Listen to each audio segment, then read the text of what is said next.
요한복음 6장 26절에서 29절 말씀까지입니다. 제가 봉독해 드리겠습니다. 예수께서 대답하여 이르시되 내가 진실로 진실로 너희에게 이르노니 너희가 나를 찾는 것은 표적을 본 까닭이 아니요 떡을 먹고 배부른 까닭이로다. 썩을 양식을 위하여 일하지 말고 영생하도록 있는 양식을 위하여 하라. 이 양식은 인자가 너희에게 주리니 인자는 아버지 하나님께서 인치신 자니라. 그들이 묻되 우리가 어떻게 하여야 하나님의 일을 하오리까? 예수께서 대답하여 이르시되 하나님께서 보내신 이를 믿는 것이 하나님의 일이니라 하시니. 아멘. 하나님 아버지 감사합니다. 이 시간 부족한 종이 주의 말씀을 대언하려 성령님께서 전하는 자의 입술을 사용하여 주시고 듣는 자들의 마음의 문을 열어 주시옵소서. 예수님의 이름으로 기도합니다. 아멘. 목사들은 누구나 자신들의 바람이 있습니다. 기도를 하면 능력이 나타나기를 기대하고 열심히 전도하면 교회가 부흥하기를 바라고 설교를 준비해서 참 전하면 교인들이 다 그 설교의 은혜 받기를 바라는 그런 바람이 있습니다. 또 성도들도 바람이 있습니다. 열심히 신앙생활하면 충성하면 하는 일마다 잘 되고 자식들도 좋은 대학 들어가고 남편도 승진하게 되는 이런 것을 기대합니다. 그러나 현실은 그렇지 않습니다. 열심히 기도하고 철야를 해도 능력이 나타나지 않을 때가 있고 부지런히 전도를 하는데도 부흥이 되지 않는 경우가 있고 열심히 설교를 해도 교인들이 은혜를 받지 않는 그런 경우가 있습니다. 우리의 바람과 현실은 좀 다르다는 것입니다. 저는 어떻게 했는지 우리 목회자들도 그렇고 교인들도 그렇고 이왕 예수를 믿었으면 신앙생활 했으면 항상 기뻐하고 범사에 감사할 수 있고 만사 형통할 수 있는 그런 삶이 이루어졌으면 얼마나 좋겠는가 그런 바람이 있습니다. 그러나 우리가 현실에서 실족하고 낙심하는 이유 중에 여러 가지가 있겠지만 우리가 해결할 수 없는 그런 문제들은 그대로 받아들여야 됩니다. 어떤 경우는 해결할 수 있는 경우가 많이 있습니다. 그런 경우는 우리가 스스로 해결하면 됩니다. 그 문제는 어렵지 않고 우리의 생각만 바꾸면 된다 저는 그렇게 믿습니다. 오늘 말씀을 드리기 전에 먼저 마태복음 11장을 한번 보겠습니다. 마태복음 11장에는 세 부류의 사건이 나오고 있습니다. 첫째 부류는 세례 요한의 실족입니다. 세례 요한. 자기 청춘을 다 바쳐서 예수님 앞길을 준비했는데 정작 그는 감옥에 갇히게 되었고 예수님은 면회조차 오지 않는 그런 상황이었습니다. 그래서 세례 요한이 감옥에 있을 때 제자들이 찾아왔고 그들을 보내어서 너희들이 가서 물어봐라. 저분이 정말 메시아인가? 왜 이런 생각을 하게 되었을까요? 자기가 메시아인 줄 알고 확신 있게 그분의 길을 준비했는데 정작 그분은 면회를 오지 않는 것입니다. 자기 생각에는 적어도 메시아 같으면 자기를 위해서 저렇게 충성했다가 감옥 갇혔으면 나와서 건져줄 줄 알았습니다. 구해줄 줄 알았습니다. 왜냐하면 그분이 능력이 있는 분이기 때문에 최소한 면회는 와서 조금만 참고 있으면 내가 그 감옥에서 건져주겠다 이런 기대를 가지고 있습니다. 그때 예수님은 이사야서에서 말하는 그것을 말씀했습니다. 소경이 눈을 뜨고 안전뱅이가 걷게 되고 그것을 보고 전한 대로 그대로 전해주라 하는 것입니다. 즉 세례 요한이 실족한 것은 다른 것이 아니고 예수님이 누군가 말씀하는 성경 근거를 따른 것이 아니고 자기 생각을 믿었습니다. 아 메시아 정도 같으면 이렇게 해줄 것이다. 그런 마음을 가지고 있는 것입니다. 이것은 세례 요한뿐만 아니라 오늘 우리들도 역시 동일합니다. 내가 부지런히 기도하면 전도하면 설교를 하면 교인들이 은혜 받겠지. 이건 우리의 생각입니다. 우리의 기대입니다. 현실은 우리의 기대가 이루어지는 것이 아니고 하나님의 뜻이 이루어지는 것이죠. 그 밑에 이제 나온 내용은 세례 요한이 보낸 제자들이 가고 나서 나를 인하여 실족하지 않는 자는 복이 있도다 말씀하시고 나서 예수님 앞에 와 있는 사람들에게 하는 이야기입니다. 즉 예수님 앞에 나와 있었던 사람들은 다른 사람이 아니고 세례 요한을 쫓아다니다가 세례 요한이 감옥 가게 되니까 다시 한번 대상을 바꾸어서 예수님 앞에 나왔습니다. 그러면서 너희들은 왜 광야에 나갔더냐? 갈대를 보러 나갔더냐?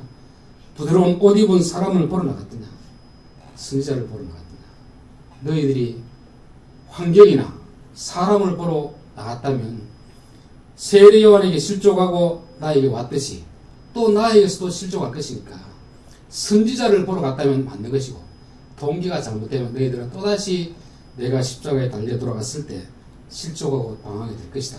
그렇게 말씀한 거죠. 그리고 20절에 보면은 우리의 형질을 보면은 실족할 것 같은데 실족하지 않는 그런 내용이 나옵니다. 마태복음 11장 20절 예수께서 권능을 가장 많이 행하신 고울들이 회개하지 아니하므로 그때 책망하시되 제일 많이 시간을 들이고 제일 많이 기적을 많이 베풀었는데 한 사람도 회개하지 않습니다. 우리가 이런 상황에 처음 어떻게 되겠습니까? 속이 부글부글겠죠. 사람들을 원망하고 하나님께도 원망할 수가 있습니다.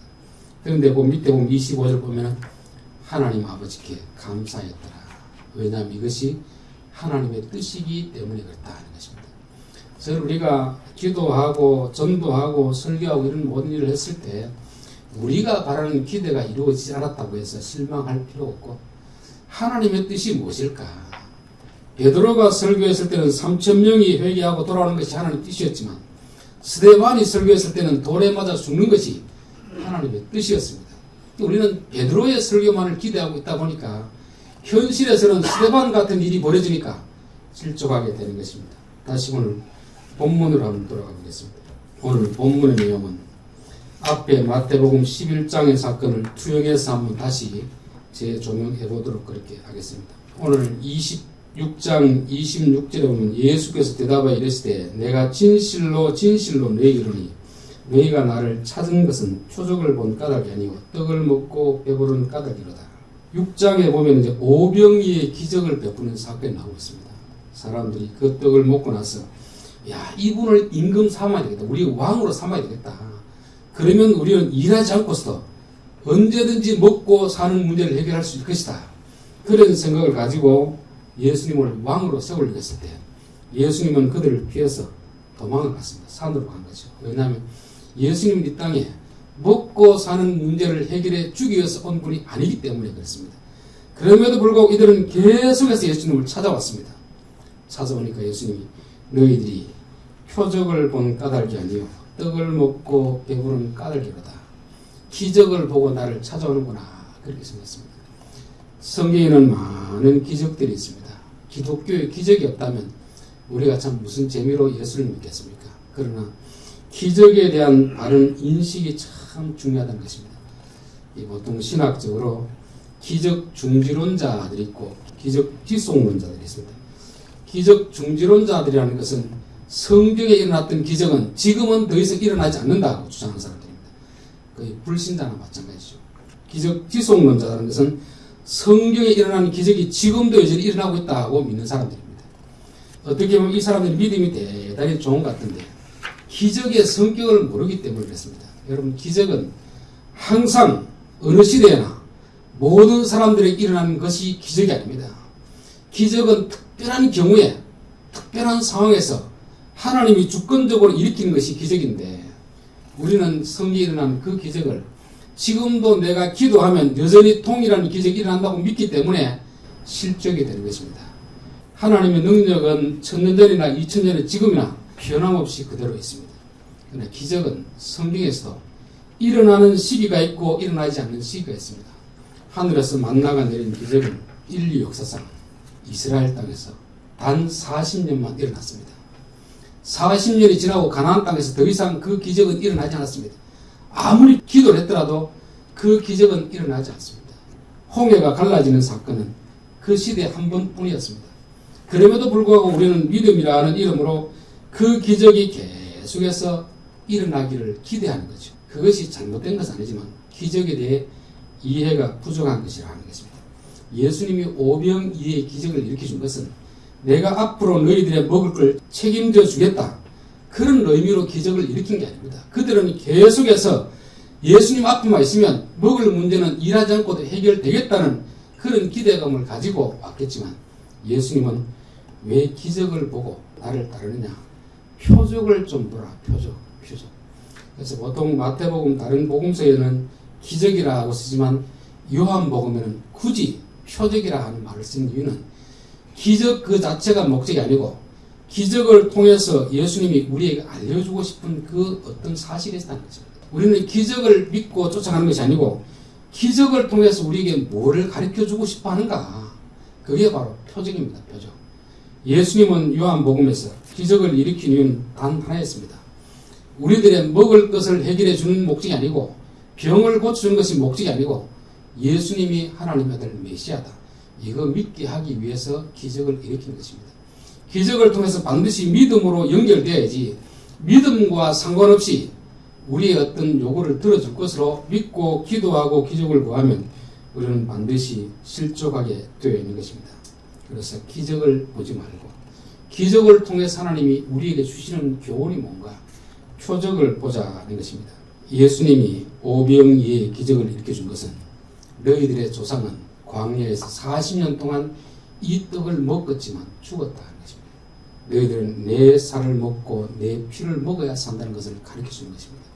그래서 예수님은 결국 예수님의 입에서 나오는 말씀, 그 말씀을 통해서 우리가 영적으로 살아가는 것을 말씀해 주기 위해서 왔습니다. 그래서 저는 성경을 우리가 볼 때마다 눈에 보이는 기적만 쫓는 신앙이 아니고 기적을 통해서 우리에게 가르쳐 주려는 그 믿음의 경지에 이르러야 비록 우리 앞에 떡이 없더라도 가난한 환경에 처할지라도 실족하지 않고 믿음의 길을 가게 될 줄 믿습니다.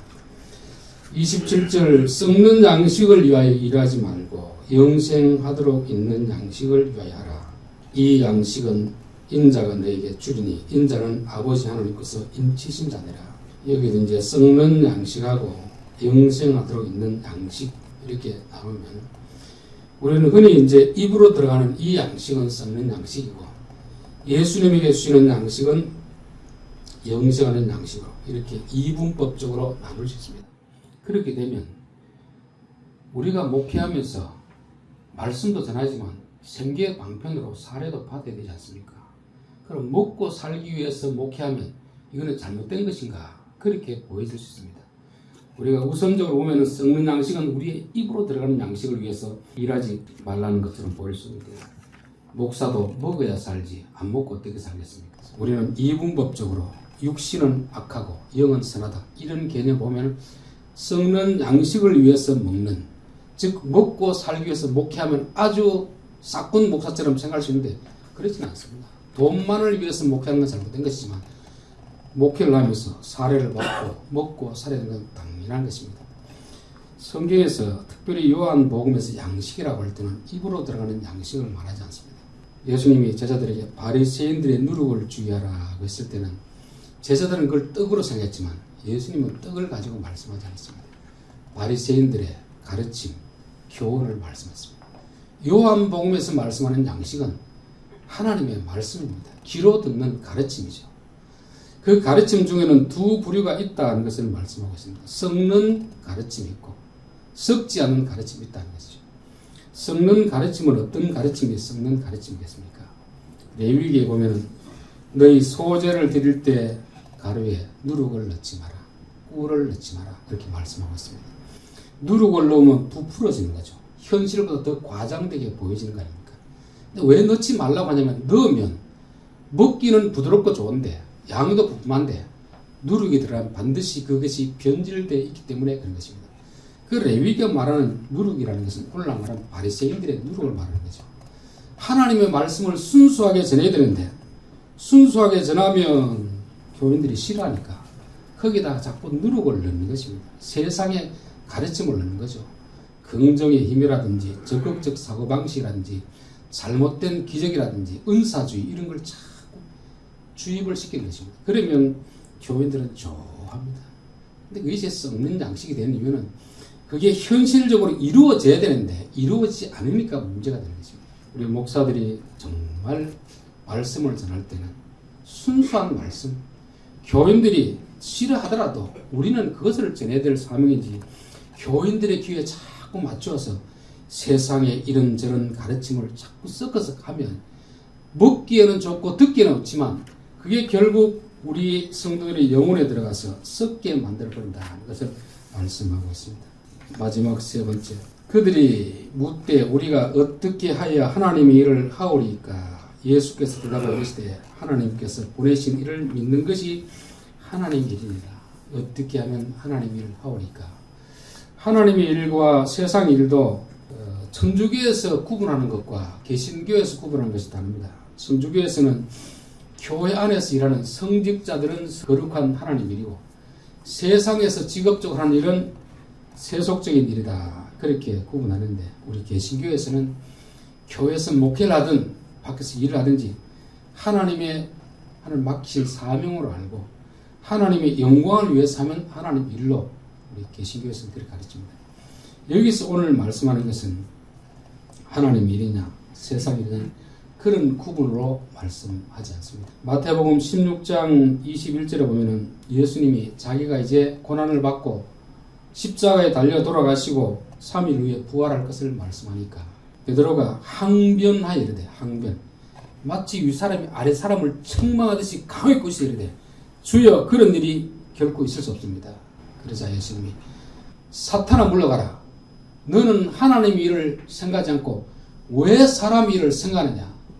즉 예수님을 따르는 베드로는 그 순간 하나님의 일을 이루려고 하는 게 아니고 자기 일을 이루려고 하는 것입니다. 세상 일을 이루려고 하는 것입니다. 저는 목회자들도 목회 그 자체가 하나님 일이 아니고 목회를 하면서 하나님의 뜻을 이루기를 원하면 그것은 하나님 일인 것이고 목회를 통해서 자기 일을 이루려고 하면 그것은 세상 일이고 사람 일이 되는 것입니다. 저도 한때는 신학을 하기 전에 열심히 기도원에 가서 능력을 받고자 그렇게 했습니다. 나중에 생각해보니까 제가 하나님 일을 하려고 했던 것이 아니고 내 어떤 욕망, 내 바람을 이루려고 하는 것을 알고 그 기도를 접었습니다. 그래서 하나님 일은 목사가 된다고 하나님이 아니고 그 목회를 통해서 하나님의 뜻을 이루려고 하는가 사람의 뜻을 이루려고 하는가. 즉 세례 요한이 실족한 것은 일은 잘해놓고 나서 멸을 안 오니까 자기 생각으로 적어도 메시아 같으면 나를 이 감옥에서 구해줘야 될 것처럼 생각하는데 그것은 자기의 뜻이었습니다. 사람 일이었습니다. 예수님은 그것이 아니라 성경이 기록된 그 말씀을 전해줌으로 해서 메시아는 이런 일을 하는 사람이지 너의 바람을 이루는 그런 사람이 아니라는 것을 상기시켜 주셨듯이 오늘 우리들도 내가 하는 일을 통해서 내 꿈이 이루어지기를 바라는가 하나님의 뜻이 이루어지기를 원하는가. 예수님은 가장 많이 권능을 행한 것에서 한 사람도 회개하지 않았을 때 그것을 통해서 하나님의 뜻이 이루어진 줄 알았습니다. 많이 시간을 들였지만 하나님의 뜻은 어린아이처럼 겸손한 자에게는 말씀을 열어주셔서 믿게 하는 것이고 교만한 자들에는 닫아두시고 구원하지 않는 것이 하나님의 뜻임을 알고 감사했습니다. 우리가 아무리 열심히 전도를 하고 기도를 하고 설교를 해도 내 뜻은 그를 통해서 많은 사람들이 교회 오고 회개하고 있는 것이지만 하나님의 뜻으로 봤을 때는 들은 사람들이 교만한 사람들 같은 안 오는 것이 하나님의 뜻인 것입니다. 스테반 집사님이 얼마나 설교를 잘했습니까? 베드로보다 더 신학적으로 더 많은 내용의 분량을 설교했지만 하나님의 뜻은 너는 그 설교를 하고 죽는 것이다 그랬습니다. 그는 그 설교를 하고 죽으면서도 결코 원망하지 않았습니다. 낙심하지 않았습니다. 왜냐하면 자신의 일을 통해서 하나님의 뜻이 드러나니까 이루어지니까 그런 거 아닙니까? 자, 그러면 하나님의 일을 뜻을 어떻게 하면 되겠습니까? 예수를 믿는 것이 하나님의 뜻을 이루는 것이라 하나님 일을 하는 것이라 했습니다. 여기서 예수를 믿는다는 것은 단지 우리가 구원받을 때 예수를 믿는 그런 걸 말하지 않습니다. 이미 제자들에게 무슨 그런 일을 하겠습니까?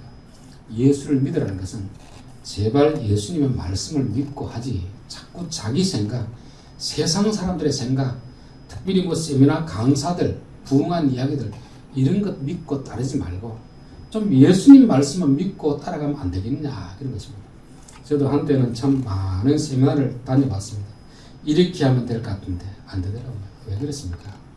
하나님이 특별한 시대에 특별한 사람을 통해서 쓰시는 경우도 있지만 모든 사람들이 그렇게 되는 건 아니거든요. 모든 사람들이 베드로처럼 한 번 설교에 3,000명씩 회개하는 일은 일어나지 않습니다.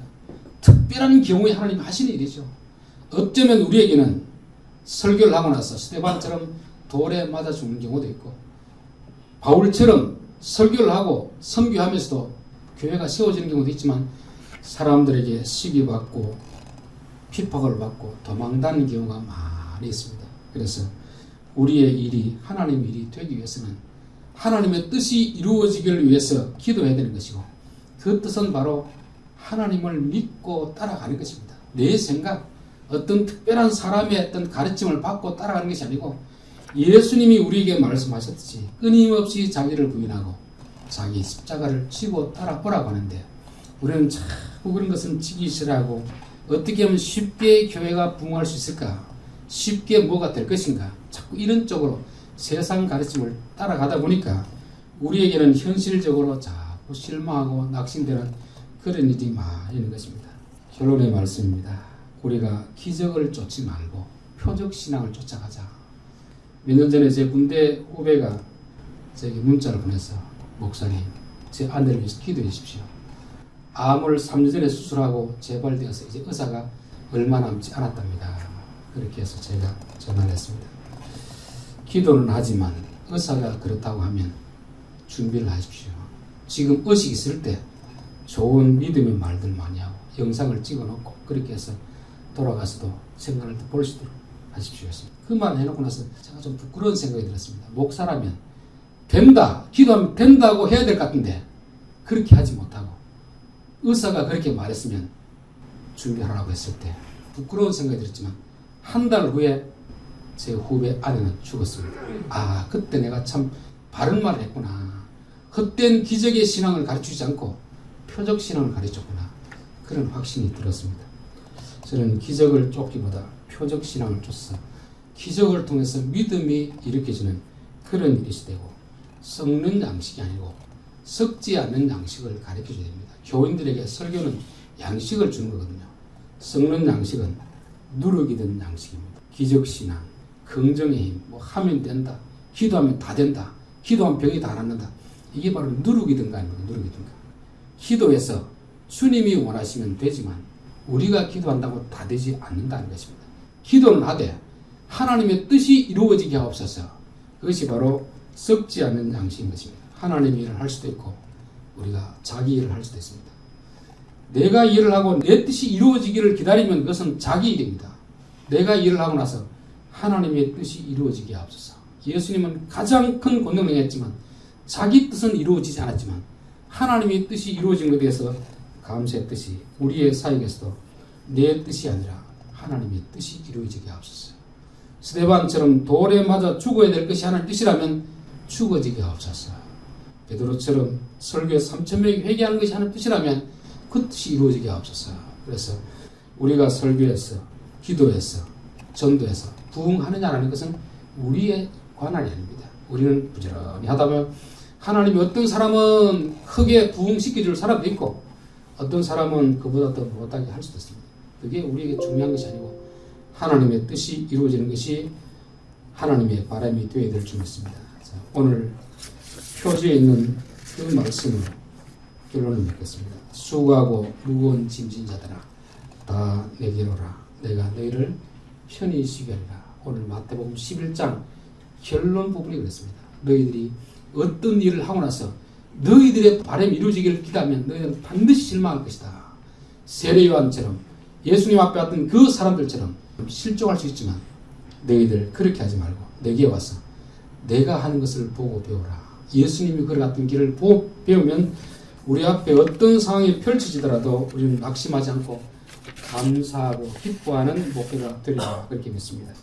기도하겠습니다. 하나님 아버지, 우리가 참으로 열심히 목회를 하지만 우리의 뜻대로 되지 않을 때가 많이 있습니다. 그럴 때 실족하지 않게 하시고 우리를 통하여서 하나님의 뜻이 이루어짐에 대해서 감사할 수 있는 저희들 되게 도와 주시옵소서.